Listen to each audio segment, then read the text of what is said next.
Do you still consider most games to have a narrative plot to it, or you see it more as a gameplay kind of thing, just to pick up and have fun with? I think you can say that most games have both, in a sense. Of course, you have like completely abstract games, and you have like sort of very storytelling heavy adventure games. But most games have some sort of interaction between the two. Storytelling sort of becomes less important the more you play, and let's say like a multiplayer game. When you play a game, actually being interrupted by say like a 15-minute cutscene is usually quite annoying, whereas it's not at all annoying in a film, since a film is an entire cutscene as such.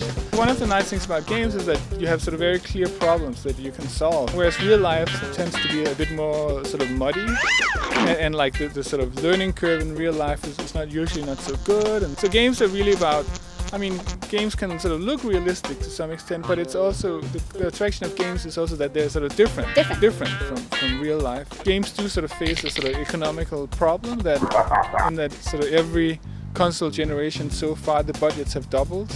So right now I think you talk about like a typical game would be like $15 million. So as things continue as they are, in the year 2060 every game will have to sell 1 billion copies to reach break even.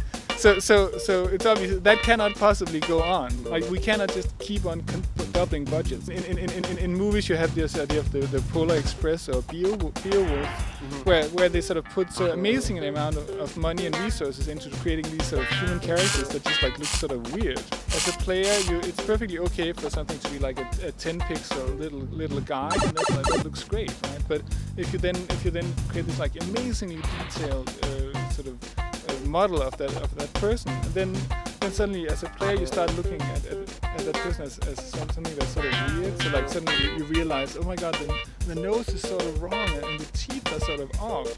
Whereas when this guy was 10 pixels tall, there wasn't an issue.